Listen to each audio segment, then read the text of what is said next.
put this part at the beginning.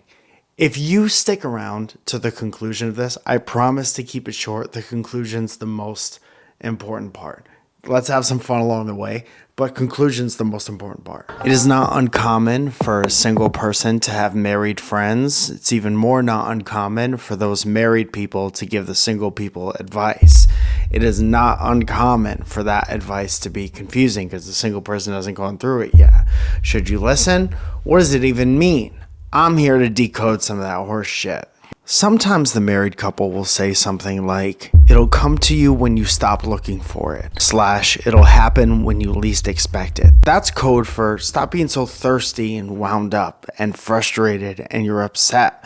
You're upset all the time. You gotta chill out. That's not the version of you want to be when you meet the person you're supposed to be with. You want to be like, everything in my life is going right now. I'm confident that everything in my life is going. It might not be where I want it to be, but it's going and I'm in it and I'm good. People have the tendency to go out on a bunch of bad dates, sometimes for months or years at a time, and be like, it's never going to happen. And your friends who are married, who may have been at a point in their life where they thought it was never going to happen, don't like to see someone they like and care about write everything off because of what they don't know yet. So that's your friend's way of saying, like, chill out for now. It's gonna happen. Think about something else more because right now you're just making it worse. It's like when your hands are shaking and you have to do surgery or something. That's not super relatable. This one says, last year I went out on a few dates with someone who I kind of knew it wasn't going to work out with. My older brother and sister scolded me for this, telling me that it was not right that I date this person, stop wasting their time, and tried to make me break it off. Here's the thing. You're figuring it out. They're figuring it out. Dating is live action figuring it out. I think when you're maybe a little bit older or coupled up for a while, you get hung up on the concept of wasting other people's time because that is maybe what they think everything was before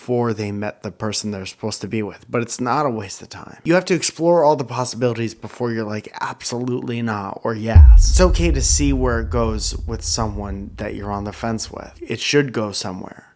Off the fence. Get off that fence, stray cat. Maybe this other person isn't as super into you as you think they are either. Either way, something will happen. This is one from someone who is not looking to date at all. Their friends keep saying it'll come around when you're ready, which is kind of like a variation of the first one. If you're not looking to date and your friends are like, don't worry, you'll know, it'll come, it might. People just love to be right about shit and they love to say I told you so, especially when it comes to like happy stuff in your life. But if you do happen to find someone and it is against everything you think you know right now about your world, they want to be there to be like, I fucking told you you'd be happy. I get a little tight when people think they know everything about their future. I've sworn off dating before. I've also sworn off alcohol.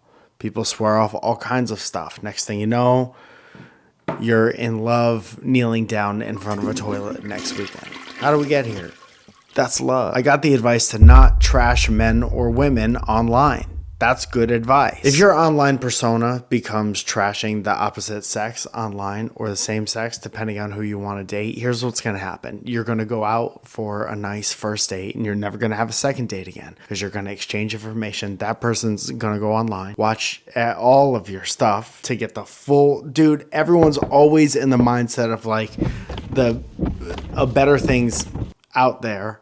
What's next? Give me a reason to swipe to the next person, and you're going to shoot yourself in the foot because of something you thought about someone else. I heard someone complain about tech bros the other day. It weirded me out. She was like, all these guys, they're all talking about cryptocurrency, and then my eyes glaze over and I'm out. A guy who would bring up cryptocurrency on a first date is one of maybe 7 different types of guys. You gotta branch out. Everyone out there in the dating pool isn't the average of the last 5 guys you've dated. Go look for different people. Set your radar to different types of people. This person said that their grandma told them to have multiple partners until the right one falls in your lap.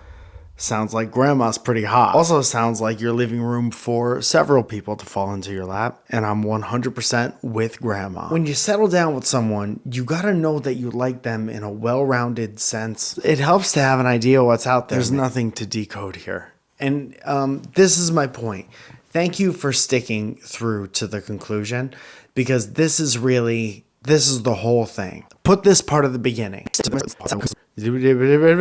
This part. All advice is a suggestion based on somebody else's past experience. Searching a dark room with a flashlight for something that looks like a door. You can only understand things to a certain extent before you experience them for yourself. So you talk to people who have maybe been through similar but not the same stuff as you, sometimes very similar, still not the same stuff as you, and they're going to be like, this is all you got to do. Look at me. I came out on the other side.